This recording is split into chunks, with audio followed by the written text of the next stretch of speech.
আসসালামু আলাইকুম ওয়া রাহমাতুল্লাহি ওয়া বারাকাতুহু। আপনারা কেমন আছেন? আওয়াজ যা হয়েছে আলহামদুলিল্লাহ, তবে আরেকটু বেশি হলে মনে হয় ভালো হতো। আপনারা কেমন আছেন?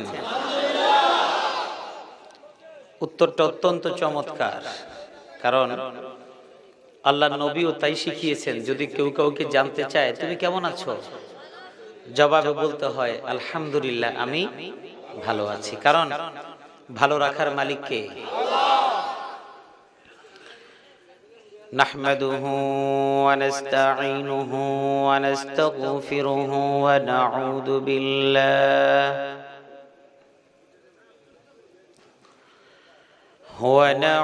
বিল্লাহি মিন শুরুরি আনফুসিনা ওয়া মিন সাইয়্যাতি আ'মালিনা। من يهده الله فلا مضل له ومن يضلل فلا هادي له، ونشهد أن لا إله إلا الله وحده لا شريك له، ونشهد أن سيدنا وسندنا وحبيبنا وطبيبنا وطبيب قلوبنا محمدا عبده ورسوله، الذي أرسله بالحق بشيرا ونذيرا وداعيا إلى الله بإذنه وسراجا وقمرا منيرا. أما بعد، فقد قال الله تبارك وتعالى في كلامه المجيد وفرقانه الحميد: أعوذ بالله من الشيطان الرجيم. بسم الله الرحمن الرحيم. من عمل صالحا من ذكر أو أنثى وهو مؤمن فلنحيينه حياة طيبة ولنجزينهم أجرهم بأحسن ما كانوا يعملون. وقال تعالى: إن الله وملائكته يصلون على النبي يا أيها الذين آمنوا صلوا عليه وسلموا تسليما. اللهم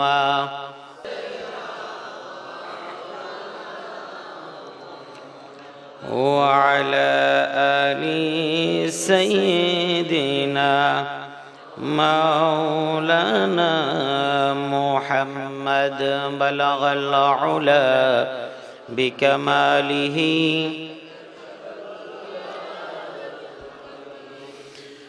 حسنت جميع خصاله صلوا عليه وآله সবাই আমার সাথে পড়েন আল্লাহুম্মা সাল্লি আলা মুহাম্মদ ওয়া আলা আলি মুহাম্মদ কামা সাল্লাইতা আলা ইব্রাহিম ওয়া আলা আলি ইব্রাহিম ইন্নাকা হামিদুম মাজিদ اللهم بارك على محمد وعلى آل محمد كما باركت على إبراهيم وعلى آل إبراهيم إنك حميد مجيد তথারখিল ফুরকানিয়া মাদ্রাসা ও এলাকাবাসীর উদ্যোগে আয়োজিত দ্বিতীয় বার্ষিক ওয়াজ মাহফিলের শেষ অধিবেশনের সম্মানিত সভাপতি এবং এই এলাকার বিভিন্ন মসজিদের ইমামগণ, বিভিন্ন মাদ্রাসার আসাতিজায়ে কেরাম, বিশেষ করে আমার আগে যারা বয়ান করেছেন এই এলাকার সম্মানিত মুরব্বী, অসংখ্য আলেমের ওস্তাদ যিনি নাজিরপুর মাদ্রাসা বেগমগঞ্জের সম্মানিত শিক্ষা সচিব তথা নাজিমে তালিমাত হযরত মাওলানা হাফেজ আব্দুর রহমান সাহেব, যিনি অসংখ্য মুহাদ্দিসের ওস্তাদ, আমার মতো অনেক ছাত্রের তিনি ওস্তাদ। এছাড়া আরো অনেক উলামায়ে কেরাম এখানে আলোচনা করেছেন এবং আজকের সভাপতি হিসেবে যিনি রয়েছেন মাওলানা দলিলুর রহমান। এই এলাকার দিন দরদি, ইসলাম প্রিয় আমার তাওহীদি জনতা, আমার ভাইয়েরা এবং পর্দার আড়ালে বসে শুনছেন আমার মায়ের বয়সী, আমার বোনের বয়সী সম্মানিতা নারীরা, আল্লাহ রাব্বুল আলামিন এমন একটি মহতী মাহফিলে আমাদেরকে বসার সুযোগ করে দিয়েছেন। পরিসর যতটুকুই হোক না কেন, আল্লাহর কাছে মানুষের আমলের অনেক বেশি দরকার নাকি অল্প আমল কোয়ালিটি সম্পন্ন হওয়া দরকার? দুরকম বক্তব্য দিচ্ছেন। আসলে আমল যদি অনেক হয়, সেটা যদি কোয়ালিটির দিক থেকে যদি ভালো না হয়, অনেকগুলো মিষ্টি আপনাকে দেয়া হলো, যেই মিষ্টিগুলো খাওয়ার অনুপযুক্ত, ওই সমস্ত এক বালতি মিষ্টি বেশি ভালো নাকি 5টা মিষ্টি খুব সুস্বাদু, কোনটা বেশি ভালো হবে? তাহলে কোয়ালিটি সম্পন্ন মাল অনেক বেশি হলেও সেটা গ্রহণযোগ্য নয়, কোয়ালিটি সম্পন্ন মাল যদি অল্প হয় সেটা বেশি গ্রহণযোগ্য। ঠিক না বেঠি? আমরা যারা এখানে সমবেত হয়েছি, আমরা সকলেই তো খুশি আছি, কি বলেন? যদি আমরা খুশি থেকে থাকি, তাহলে আমার রবের দরবারে আমরা শুকরিয়া জ্ঞাপন করতে রাজি আছি না? আমরা প্রাণ খুলে একটু, যারা মাইকের সাউন্ড শুনছে তাদেরকে আমরা শুনিয়ে দিতে চাই যে আসলে আমরা আল্লাহর প্রেমিক, আমরা রাসূলের প্রেমিক, আমরা তার জন্য, সেই রবের জন্য শুকরিয়া আদায় করি। আলহামদুলিল্লাহ। আমি কোরআনে কারীমের সূরা আন-নাহল এর ৯৭ নম্বর আয়াত তেলাওয়াত করেছি। সূরা আন-নাহল আয়াত নাম্বার ৯৭। এই আয়াতের প্রেক্ষিতে কিছু কথা আপনাদের সামনে উপস্থাপন করতে চাচ্ছি ইনশাআল্লাহ। আয়াতের মধ্যে আল্লাহ রাব্বুল আলামিন আমলের কথা বলেছেন, সে বিষয়ে আমরা বলবো ইনশাআল্লাহ। তো যে কথা বললাম, আমল অল্প হোক কিন্তু সেটা যেন কোয়ালিটি সম্পন্ন হয়। ছেলে যদি 1 ডজন না হইয়া ছেলে যদি ছেলের মতো ছেলে যদি একটা হয় তাহলে কিন্তু এটাই যথেষ্ট, ঠিক কি না? আবার এটা মনে করেন না হুজুর তো তাহলে এক ছেলেই যথেষ্ট বলে দিয়ে গেছে, তাহলে আর আমাদের পোলাপান লাগবে না, এটা কি মনে করবেন নাকি? সন্তান সন্ততি দেওয়ার মালিক কে? জোরে বলেন কে? একটা সন্তান কে দেন? দুইটা কে দেন? তিনটা কে দেন? আবার দেন না এটা কে করেন? কাউকে যদি সন্তান না দেয়, কারো ক্ষমতা আছে সন্তান টেনে নিয়ে আসার? নাকি বাবার দরবারে গেলেই বাবা দিয়ে দিবে? দেবে? দেবে না। কোন বাবা ঠাবা কাউকে কিচ্ছু দিতে, জোরে বলেন, পারে? তাহলে এই যে বিশ্বাস, এই বিশ্বাসের নাম হলো কি? ঈমান। এই বিশ্বাসের নাম কি? ঈমান। আর যদি কোনো মানুষ কোনো আমল করে সেটা যদি ঈমান ছাড়া হয় তাহলে ওই আমল আল্লাহর দরবারে কবুল হয় না। তো সেজন্য সন্তানের মতো সন্তান একটা লাগে, এই কথা সত্য, কিন্তু এটাও ঠিক। সেজন্য কিন্তু আমরা কেউ চিন্তা করব না যে বিভিন্ন ব্যবস্থাপনায় যে বলে সন্তান একটা হলে, দুইটা হলে বেশি ভালো, একটা হলে আরো ভালো। যদি পরের স্লোগানটা বলে দেই, না হইলে আরো ভালো, তা কেমন হয়? যদি দুইটা হলে ভালো হয়, একটা হলে বেশি ভালো, তাহলে না হলে তো আরো ভালো, ঝামেলা ঝুমেলা শেষ হয়ে যায়। এই চিন্তা যদি কেউ করে যে আমার সন্তান বেশি হলে আমার রিজিকের কম হয়ে যাবে, তাহলে শিরক হবে। কি হবে? জোরে বলেন, শিরক। আল্লাহ রাব্বুল আলামিন এই কোরআনে কারীমের মধ্যে বলে দিলেন, ওয়ালা তাকতুলু আওলাদাকুম খাশিয়াতা ইমলাক, তোমরা তোমাদের সন্তানদেরকে দারিদ্রতার ভয়ে তোমরা হত্যা করে ফেলো না। কারণ এই সন্তান দেওয়ার মালিক তুমি না, সন্তান দেওয়ার মালিক দুনিয়ার কোনো মানুষ না। সন্তান দেওয়ার মালিক হচ্ছেন একমাত্র আল্লাহ। আল্লাহ যাকে চান তাকে সন্তান দেন, যাকে চান না তাকে সন্তান দেন না, ঠিক না বেটি? আল্লাহ রাব্বুল আলামিন বলেছেন এই সন্তান ছেলেও দেন কে, মেয়েও দেন কে। কিন্তু আমার সমাজে সন্তান যদি মেয়ে হয় তাহলে বাবারাও খুশি হয়ে যায়, মায়েরাও খুশি হয়ে যায়। আর যদি পুত্র সন্তান হয় তাহলে মা বাবা সবাই খুশি হয়, ঠিক না বেটি? আল্লাহ রাব্বুল আলামিন বলছেন ছেলে হোক কিংবা মেয়ে হোক তা আমি তোমার কাছে দেখার বিষয় না, বরং যাকে আমি আল্লাহ কন্যা সন্তান দান করলাম আর এই কন্যা সন্তানকে লালন পালন করলো, এই কন্যা সন্তানকে প্রাপ্তবয়স্ক পর্যন্ত পৌঁছায় দিল, আবার এই কন্যা সন্তানকে ভালো পাত্র দেখে বিয়ে দিয়ে দিল। আল্লাহ রাব্বুল আলামিন কোরআনে কারীমের মধ্যে যেমনি বলেছেন, আমার নবী বিশ্ব নবী বলেছেন, কোন বাবা কোন মা যদি কন্যা সন্তানকে লালন পালন করে যদি তাদেরকে প্রাপ্তবয়স্ক পর্যন্ত গড়ে তুলে দেয় আর যদি কোনো ভালো পাত্রের কাছে বিয়ে দিয়ে দেয়, এই কন্যা সন্তানদেরকে ইসলাম সম্মতভাবে যদি লালন পালন করে, এই বাবা মা কোনো কারণে যদি জাহান্নামের দিকে রওনা হয়ে যায়, আমার নবী বিশ্ব নবী বলেছেন কুন্না লাহু সিতরাম মিনান নার।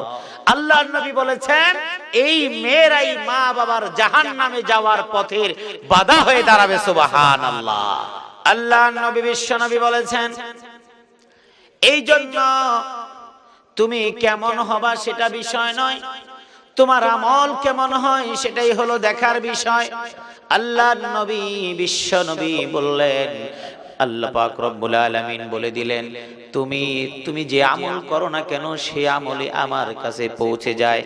আল্লাহ রাব্বুল আলামিন কোরআনে কারীমের মধ্যে বললেন, মান আমিলা সালিহাম মিন যাকারিন আও উনসা ওয়া হুয়া মুমিন ফালানুহয়িয়ান্নাহু হায়াতান তাইয়্যিবা ওয়া লানাজজিয়ান্নাহুম আজরাহুম বিআহসানি মা কানু ইয়ামালুন। এই আমল কি জিনিস? পুরুষের জন্য যেমন আমল আছে মহিলার জন্য তেমন আমল আছে না নাই? জোরে বলেন আছে না নাই? পুরুষের জন্য নামাজ ফরজ করেছেন কে? মহিলার জন্য নামাজ ফরজ করেছেন কে? পুরুষের জন্য পর্দা ফরজ করেছেন কে? মহিলার জন্য পর্দা ফরজ করেছেন কে? এখন একজন পুরুষ যদি নামাজটা আদায় করে নেয় আর যদি অন্য মহিলার দিকে ফেল ফেল চোখে তাকায় থাকে, তাহলে গুনাহ দিবেন কে? আবার একজন নারী 5 ওয়াক্ত নামাজ পড়ে কিন্তু পর্দা রক্ষা করে চলে না, এমন মহিলা আছে না নাই? আমাদের সমাজে পুরুষ এবং নারী কর্তৃক নির্যাতিত হয় কিংবা নারী কর্তৃক পুরুষ নির্যাতিত হয়। অধিকাংশ জায়গায় রাস্তাঘাটের মধ্যে নারীরা নির্যাতিত হয়, ইফতিজিং এর শিকার হয়। এর একমাত্র কারণ হলো পর্দা রক্ষা না করা, ঠিক না ব্যাঠিক? আমার সমাজের বাবারা হাজী হন, হজ করে আসেন, 5 ওয়াক্ত নামাজ মসজিদের সামনের কাতারে পড়েন, মা বড় বোরখা দিয়ে রাস্তায় চলেন, কিন্তু 16 বছরের মেয়েটাকে বোরখা পরান এমন আছে না নাই? জোরে বলেন, আছে না নাই? একজন মা রিকশার মধ্যে বসে আছেন, তার গায়ের মধ্যে বড় বোরকা পরা, তার চোখও কেউ দেখতে পারে না, তার হাতও কেউ দেখতে পারে না, কিন্তু 16 বছরের মেয়ে, 18 বছরের মেয়ে তার পাশে রিকশার মধ্যে বসে আছে, গাড়িতে বসে আছে, পাশের যুবক ছেলেরা সবাই তার দিকে তাকিয়ে আছে, ঠিক না বেটি? আমার মায়েরা, আপনি মনে করে নিয়েছেন 5 ওয়াক্ত নামাজ আপনি পড়েন, আপনি আল্লাহর কাছাকাছি চলে যাচ্ছেন। বাবা, আপনি মনে করে নিয়েছেন 5 ওয়াক্ত নামাজ মসজিদের মুয়াজ্জিনের পাশেই আমি পড়ি, আবার প্রত্যেক বছর হজে যাই, আমার হজও ঠিক মতো হয়, নামাজও ঠিক মতো হয়। যদি আপনার সন্তান পর্দা রক্ষা না করে, এই সন্তানের জবাব আপনাকে আল্লাহর কাছে দিতে হবে, ঠিক না বেটি? এই হজ আপনাকে নাজাত দিতে পারবে না, ও মা, আপনার নামাজ আপনাকে নাজাত দিতে পারবে না। আপনাকে যদি প্রশ্ন করা হয়, তাহলে আপনি বলবেন, হুজুর আমি তো 5 ওয়াক্ত নামাজ পড়ি, আমার মেয়েটাও 5 ওয়াক্ত নামাজ পড়ে। এমন অনেক 5 ওয়াক্ত নামাজি মেয়ে আছে না নাই? অনেক মেয়ের আছে 5 ওয়াক্ত নামাজ ঠিক মতো আদায় করে, কিন্তু তারা বড় ওড়না দিয়ে শরীরটাকে ঢাকে না, ঠিক না ব্যাঠিক? তার মানে হলো, যদি নামাজ যদি আপনার কাজে লাগতো, তাহলে নামাজের অ্যাকশনটাই এমন হতো, তাহলে আপনি পর্দা ছাড়া কোনোদিন বাহিরে বের হতে পারতেন না, ঠিক না ব্যাঠিক? আমাদের সমাজে নামাজ, রোজা, হজ, যাকাত, পর্দা, যাকাত এগুলিকে আলাদা আলাদা করে দেওয়া হয়েছে। আমাদের সমাজে নারীরা যাতে পর্দা রক্ষা করতে না পারে, সেই জন্য আমার দেশে নারী স্বাধীনতার স্লোগান তুলে দেওয়া হয়েছে, ঠিক না ব্যাঠিক? নারী স্বাধীনতার নামে নারীদেরকে বলগাহীন ভাবে একেবারে পর্দাপুশিদা, একেবারে জলাঞ্জলি দিয়ে তারা রাস্তায় যেন নেমে যায়, এই জন্য আমার সমাজের নারীদেরকে রাস্তায় টেনে আনা হচ্ছে। আর এর ফলাফল হলো নারীরা বিভিন্ন জায়গায় বিভিন্ন পদ্ধতিতে নির্যাতিত হচ্ছে, ঠিক না বেটি? আমরা দেখি স্কুলে যাওয়ার পথে নারী, স্কুলে যাওয়ার পথে মেয়ে, বখাটে ছেলের ছুরিকাঘাতে নিহত হয়, এমন ঘটনা আছে না নাই? ঢাকার কাকরাইলের উইস লিটল ফ্লাওয়ার স্কুলের একটি মেয়েকে একটা সন্ত্রাসী প্রেমের প্রস্তাবনা দিয়ে যখন ব্যর্থ হয়েছে, তখন ছুরিকাঘাত করে তাকে মেরে ফেলেছে। সিলেটের বিখ্যাত একটি ঘটনা, যেটা বাংলাদেশের সমস্ত জায়গায় একেবারে সমানভাবে প্রচার হয়েছে। খাদিজা নামক মেয়েটাকে দিনে দুপুরে একটা অসভ্য মানুষরূপী জানোয়ার, একটা রাজনৈতিক আশ্রয়ে প্রশ্রয়ে লালিত পালিত একটা জানোয়ার রূপী শয়তান, মানুষরূপী জানোয়ার দিনে দুপুরে খাদিজাকে কুপিয়েছে। আজকে যদি ইসলামিক প্রজাতন্ত্র হতো, আজকে যদি এই কোরআনের হুকুমত থাকতো, এই রকম করার সাহস বাংলার জমিনে একটা যুবক ছেলে কোনোদিন পেত না। শুধু তাই নয়, খাদিজাতের মতো এমন নির্যাতিত হওয়ার কোন সুযোগ থাকতো না, ঠিক না বেটি? এখন নির্যাতিত একদিকে হয়, অন্যদিকে আইনের মার পেশ দিয়ে তারা ভিক্টরি চিহ্ন দেখিয়ে বের হয়ে যায়, ঠিক না বেটি? একটা অপরাধীর শাস্তি দেওয়া হোক, নারী নির্যাতনকারী একজনের শাস্তি দেওয়া হোক, ইফতিজিংকারী যুবকের একটা শাস্তি দেওয়া হোক, ওই এলাকার সমস্ত যুবক সোজা হয়ে যাবে, ঠিক না বেটি? আমাদের দেশে যত দোষ নন্দ ঘোষ। খায় দায় জব্বর, মোটা হয় সানমিয়া। কোপায় একজন নাম দিতেছে আরেকজনের ঘাড়ের উপরে, ঠিক না বেঠিক? ওরা খুঁজে বেড়ায় যে কোন রকমের টুপি দাড়িওয়ালা কোনোভাবে এই জায়গার মধ্যে লাগায় দেওয়া যায় কিনা, ঠিক না বেঠিক? অনেক চেষ্টা করে, দেখে যে জোড়া লয় না, আঠা লাগে না। কথা বলেন ঠিক না বেঠিক? চেষ্টা করে এই আঠা দিয়ে এখানে লাগাই, এই আঠা দিয়ে এখানে লাগাই, দেখে কোনো আঠাই লাগে না। সর্বশেষ বলে, বাধ্য হয়ে যখন দেখে যে না, আর কোনো উপায় নাই, কোন দাড়িওয়ালা টুপিওয়ালাকে লাগানো যায় না, তার মানে হলো কোন দাড়িওয়ালা টুপিওয়ালা ইসলামিক আদর্শ, ইসলামিক মূল্যবোধ নিয়ে যে ছেলেটা বড় হয়, ওই ছেলেটা কোনোদিন ইফটিজিং এর শিকার কোন মেয়েকে করবে না। তার মানে কি? তার মানে হলো এই সমাজের যুবকরা ইফটিজিং করেই যাবে, সমাজ বিশৃঙ্খল পরিবেশে সৃষ্টি হবে, ঠিক না বেঠিক? নারী স্বাধীনতার কেন বলা হয়? নারীকে কি আমার আল্লাহ স্বাধীনতা দেয় নাই? জোরে বলেন, দেয় নাই? আল্লাহ রাব্বুল আলামিন নারীদেরকে স্বাধীনতা দিয়েছেন, পুরুষের চাইতে বেশি স্বাধীনতা দিয়েছেন। শুধু স্বাধীনতাই নয়, স্বাধীনতার মানে কি? আমার সমাজের স্বাধীনতার মানে বলা হয়, তুমি যেমন, পুরুষ যেমন রাত্রে বেলা রাস্তায় হাঁটতে পারে, তুমিও রাস্তায় হাঁটবা। এটা কোনোদিন স্বাধীনতা নয়, ঠিক না বেঠিক? পুরুষ রাস্তায় হাঁটলে পুরুষের জানের নিরাপত্তা, দৈহিক নিরাপত্তা পুরুষ দিতে পারবে, কিন্তু নারীর নিরাপত্তা নারী কোনোদিন দিতে পারবে না। এই সোনাইমুড়ি রাস্তার মধ্যে যদি দুইজন টহল পুলিশ দিয়ে দেওয়া হয়, যেই টহল পুলিশের দায়িত্ব হবে আবির পাড়া থেকে আমিষা পাড়া পর্যন্ত রাস্তায় হাঁটা চলা করা, আমার বিশ্বাস দুইজন টহল মহিলা পুলিশকে পাহারা দেওয়ার জন্য দুই রাস্তার দুই পাশে আরো 4 জন পুরুষ পুলিশ লাগবে, ঠিক না বেঠিক?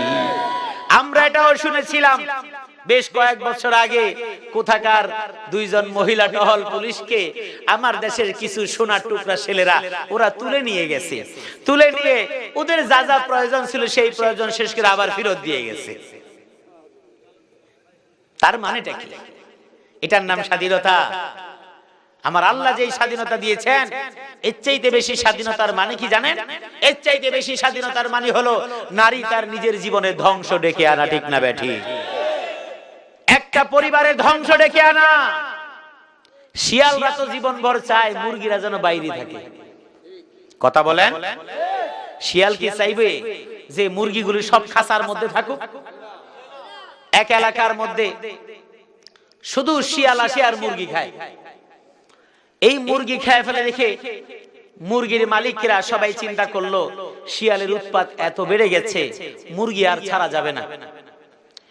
এই মুরগির যে ঘর আছে, খোয়ার বলে নাকি? খোয়ার বলে, আপনাদের দেশে খোয়ার বলে? খোয়ার। এই খোয়ারের থেকে মুরগিকে ছাড়া যাবে না। এখানেই খাবার দাবার সবকিছু দেওয়া হবে। দিনের বেলায় আবার মুরগিকে মুরগির ঘর থেকে এনে আনার পরে উঠানের মধ্যে আবার উপর দিয়ে বিভিন্ন নাম, পলো বা বিভিন্ন নাম আছে, ওগুলোর মধ্যে দিয়ে এখানে হাত দিয়ে আবার খাবার দেওয়ার ব্যবস্থা আছে। মুরগিরা সবাই চিন্তা করলো, আমরা তো মহা যন্ত্রণার মধ্যে আছি, যে আগে ঘর থেকে বের হতাম, জঙ্গলে এদিক সেদিক যেতাম, খাওয়া দাওয়া করতাম, আবার সন্ধ্যার সময় মালিকের ঘরে ফিরে আসতাম, সেটাই তো ভালো ছিল। শিয়াল তো মহা সমস্যায় পড়ে গেল যে মুরগিরা এখন আর বের হয় না।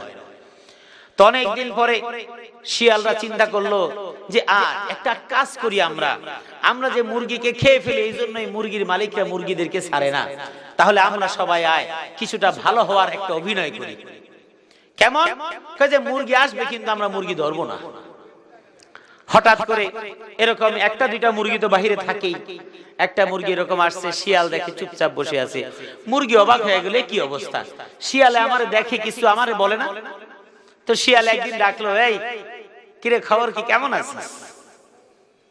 বলে, আসি ভালোই। দূরের থেকে চলে যায়, আসি ভালোই। তারপর বলে, আমাদেরকে দেখে তো ভয় পাওয়ার কোনো কারণ নাই। বলে, কেন? তোমরা তো আমাদেরকে দেখলেই শুধু ঠ্যাঙের মধ্যে কামড় মারো, তোমাদেরকে দেখলে ভয় পাবো না, এটা কেমন কথা? বলে, না, আমরা সবাই ভালো হয়ে গেছি, তোমাদের কষ্ট দেখে আমাদের খুব কষ্ট হচ্ছে। বলে, কেমন কষ্ট? কয় শোনো, তোমাদেরকে তোমাদের মালিক মহাজনরা যে আটকায় রাখে, এটা দেখে দেখে আমাদের মনের কষ্ট দিন দিন বেড়ে যাচ্ছে।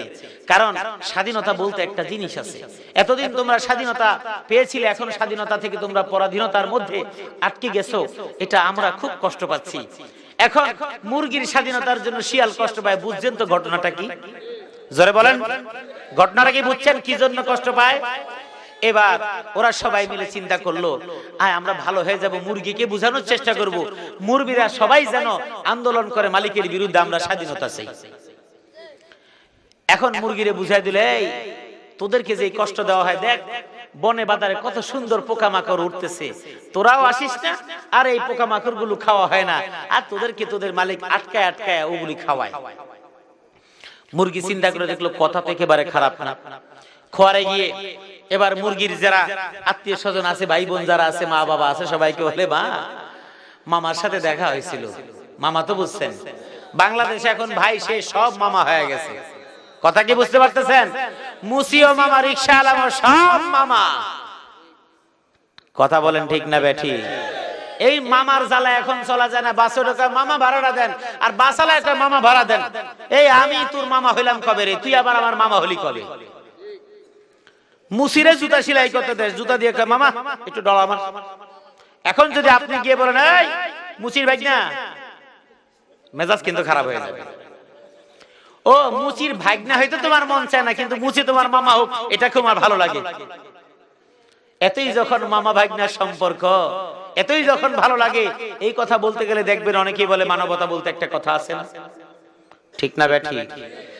যারা শুকনা শুকনা মানবতার কথা বলে, ওরা দেখবেন সবচাইতে বড় অমানবিক ওরা।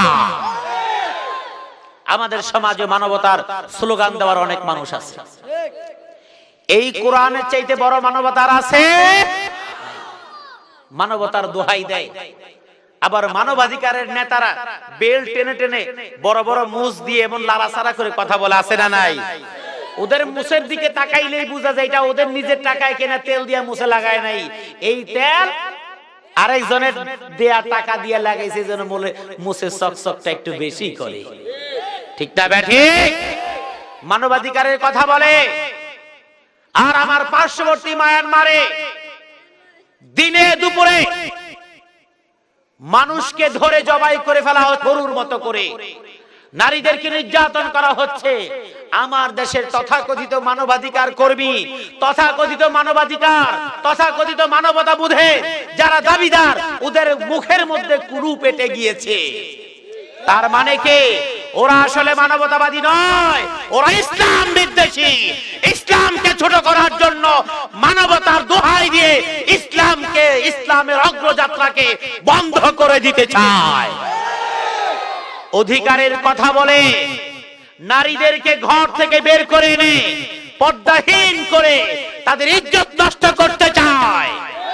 নারীদেরকে সমান অধিকারের কথা বলে, নারী অধিকারের কথা বলে এই সমস্ত নারীদেরকে অপমানিত করতে চায়।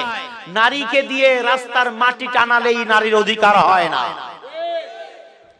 একজন নারী, একজন পুরুষ মাথায় ওড়া নিয়ে, আপনাদের দেশে কি ওড়া বলে নাকি? ওড়া নিয়ে যখন মাটি কাটে, তার সাথে আরেকজন মহিলা যদি মাটি কাটে, এটা খুব সমান অধিকার হয়ে গেল না? মহিলার উপরে জুলুম করা হলো, কারণ আল্লাহ মহিলাকে মাটি কাটার জন্য দুনিয়ায় পাঠায় নাই। সুবহানাল্লাহ। আল্লাহ রাব্বুল আলামিন এই নারীকে দুনিয়ায় মাটি কাটার জন্য পাঠায় নাই। আল্লাহ রাব্বুল আলামিন এই মহিলাদেরকে পাঠিয়েছে ঘর সামলাবার জন্য, আর পুরুষদেরকে বলে দিয়েছেন তোমরা বাহিরে কাজকর্ম করে মহিলাদের যোগান দিবা। বলেন সুবহানাল্লাহ। মহিলা ঘরে বসে বসে রান্না করবে, সন্তান লালন পালন করবে, যদি কোনো কিছুর প্রয়োজন হয় স্বামীকে বলবে, স্বামী সেই প্রয়োজন মতো বাজার থেকে নিয়ে আসবে। যদি এই জায়গার মধ্যে স্বামী যদি কম আনে, তাহলে ওই স্বামীকে আল্লাহ রাব্বুল আলামিনের কাছে জবাবদিহি করতে হবে। আল্লাহর নবী বিশ্বনবী বলেছেন, আতুইমুহা ইযা তুইমতা ওয়া তাকসুহা ইযা ইকতাসাবতা ওয়া লা তাদরিবিল ওয়াজহা ওয়া লা তুকাব্বিহ ওয়া লা তাহজারু ইল্লা ফিল বাইত। আল্লাহর নবী বিশ্বনবী বলেছেন, তোমরা যেই মানের খাবার তোমরা নিজেরা খাবে, তোমার স্ত্রীদেরকে সেই মানের খাবার খাওয়াবে, তোমরা যেই মানের পোশাক পরবে তোমার স্ত্রীদেরকেও সেই মানের পোশাক পরাবে। তোমরা স্ত্রীর গায়ে, তোমরা শরীরে চেহারার মধ্যে আঘাত করো না, আর স্ত্রীকে অপবাদ দিও না, আর স্ত্রীকে তোমরা একাকী ঘরের বাইরে একাকী ফেলে রেখো না। আল্লাহর নবী বিশ্বনবী যেমন বলেছেন, আমার আল্লাহ রাব্বুল আলামিন নারীর অধিকার দিয়েছেন, নারীর স্বাধীনতা দিয়েছেন, কিন্তু স্বাধীনতা এবং অধিকারের মাঝে তাদের স্বাধীনতাকে অক্ষুণ্ণ রাখার জন্য, তাদের অধিকারকে অক্ষুণ্ণ রাখার জন্য আমার আল্লাহ তাদের প্রতি একটা বিধান দিয়েছেন, পর্দার বিধান। এই পর্দার বিধান যদি কোনো নারী কোনোদিন পালন করে, ওই নারী কোনোদিন রাস্তার মধ্যে ইফটিজিং এর শিকার হবে না। ঠিক না বেটি? ভাইরা আমার, ওই শিয়ালরা যেমন স্বাধীনতার জন্য মুরগিকে উৎসাহিত করলো, এবার মুরগিরা ঘরের মধ্যে গিয়ে আন্দোলন শুরু করে দিল, আমরা স্বাধীনতা চাই। ভোর হওয়ার পরে সকলেই ডাকাডাকি শুরু করে দিল। ওই ডাকাডাকির কারণে বাড়ির কেউ ঘুমাতে পারে না। একদিন, দুই দিন, তিন দিনের দিন ভাবলো, এমন যদি সারা রাত মুরগিরা ডাকাডাকি করে চেঁচামেচি করে, তাহলে তো আমরা রাতের বেলায় ঘুমাতে পারবো না। বিরক্ত হয়ে মুরগিদেরকে খাঁচা থেকে বের করে দেওয়া হলো। এবার মুরগি যখন বের হয়ে যায়, প্রতিদিন মুরগি ঘরে ফিরে আসে, একটা নাই, দুইটা নাই, তিনটা নাই। কারণ শিয়াল চেয়েছিল এই স্বাধীনতার নামে যখন আন্দোলন করবে, আর মালিক পক্ষ যখন খাঁচা থেকে বের করে দিবে, আর আমাদের খাওয়ার জন্য সুবিধা হবে, আমরা একটা একটা করে মুরগি খাবো, আর মালিক পক্ষ বুঝবে আমরা খাচ্ছি, মুরগি তো বুঝবে না নারী মুরগি স্বাধীনতার মানে কি। আমার সমাজের এমন কিছু শিয়াল মার্কা মানুষ আছে না নাই? এমন শিয়াল মার্কা কিছু তথাকথিত বুদ্ধিজীবীদের দোকায় পড়ে আমার সমাজের নারীরা নারী আন্দোলন করে, নারী স্বাধীনতার দোহাই দেয়, আর এই স্বাধীনতার নামে তাদেরকে যখন ছেড়ে দেওয়া হয়, ওই রাস্তার মধ্যে কুলাঙ্গারের মতো কিছু লোক ওই নারীদেরকে রাস্তার মধ্যে কোপানোর সুযোগ পায়। ঠিক না বেঠি? আজকে যদি আমার মায়েরা, আমার বোনেরা যদি পর্দা রক্ষা করে চলতেন, ওই যে একজন মা 60 বছর বয়স, কিংবা বাবা 70 বছর বয়স, 50 বছরের বয়স, ওই মা বসে আছেন রিকশার মধ্যে, বড় ওড়না দিয়ে কিংবা বড় বোরকা দিয়ে শরীরটাকে ঢেকে বসে আছেন, পাশেই বসে আছেন তার মেয়ে 16 বছর কিংবা 18 বছরের মেয়ে বসে আছেন, তার গায়ের মধ্যে কোনো ওড়নাও নেই এবং বড় কোনো বোরকাও নেই। ওই যুবক রাস্তা দিয়ে যাচ্ছে আর ওই মেয়ের দিকে তাকাচ্ছে, ও আমার মা, ও আমার বাবা, আপনি হজ করে এসেছেন, আপনি নামাজ পড়েন, 5 ওয়াক্ত নামাজ মসজিদের মধ্যে আপনি পড়েন। এই ছেলে কি কথা বলো? ও আচ্ছা, আপনি 5 ওয়াক্ত নামাজ আদায় করেন, আপনি জুমার নামাজ সামনে পড়েন, ওয়াক্তীয় নামাজ সামনে পড়েন, আপনার স্ত্রী ঘরের মধ্যে 5 ওয়াক্ত নামাজি বোরকা পরে চলে, কিন্তু আপনার মেয়েকে আপনি বোরকা পরান না। হাসরের ময়দানে আল্লাহ রাব্বুল আলামিন এই মেয়েটাকে ডাক দিবেন, আপনি বলবেন, হুজুর আমার মেয়ে এখন বোরকা পরে না, বিয়ে শাদী হয়ে গেলে বোরকা পরবে বলেছে, কিংবা আমি বোরকা পরাবো, কারণ আমার পরিবারের লোক তো বোরকা ছাড়া চলে না, আমার পরিবারের লোক তো পর্দাহীন ভাবে চলে না, আমাদের পারিবারিক ঐতিহ্য হলো আমরা সকলেই বড় ওড়না গায়ে দিয়ে চলি।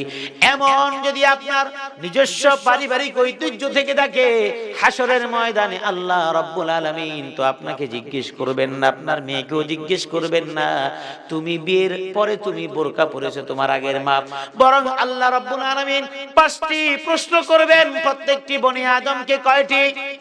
5টি প্রশ্ন করবেন, নারীকেও করবেন, পুরুষকেও করবেন, পুরুষ মহিলা সবাইকে পড়বেন। আমার নবী বিশ্ব নবী বলেছেন, লা তাজুলু কাদামা ইবনু আদামা হাত্তা ইউসআলু আন 50। কোন বনি আদম তার পাওটা এক কদম সামনের দিকে নাড়াতে পারবে না যতক্ষণ পর্যন্ত 5টা প্রশ্নের উত্তর না দিবে। আন উমরিহি ফিমা আফনা, তোমাকে যে 60টি বছর আমি দিয়েছিলাম, এই 60 বছরের হিসাব তুমি আমার কাছে দিয়ে যাও। কোন মানুষ পারবে? কোনদিন কোন মানুষ 60 বছরের জীবনের হিসাব দিতে পারবে না। 2 নম্বরে আমার নবী বিশ্ব নবী বললেন, দ্বিতীয় যেই প্রশ্ন আমার আল্লাহ করবেন, ওয়া আন শাবাবিহি ফিমা আবলা, তোমার যৌবনকাল তুমি কোথায় কাটাইছো? ও আমার বাবা, তোমার মেয়ে যে 16 বছর, 17 বছর, 18 বছর, 20 বছরের মেয়েটা যে বোরকাহীন ছাড়ে এবং অশালীন ভাবে, পর্দাহীন ভাবে, বড় ওড়না ছাড়া যে বের হয়ে যাচ্ছে, তোমাকে যখন প্রশ্ন করা হবে, তোমার মেয়েকে যখন প্রশ্ন করা হবে, তোমার যৌবনকালটা তুমি কিভাবে কেটেছো, এই জবাব কোনো মেয়ে কোনোদিন দিতে পারবে না। ঠিক না বেঠিক? ওয়া আন মালিহি মিন আইনা ইকতাসাবা, 3 নম্বরে আল্লাহ রাব্বুল আলামিন জিজ্ঞেস করবেন, তুমি যে সমাজের মধ্যে অনেক মালওয়ালা ছিলা, এই মাল তুমি কেমনে কামাইছো?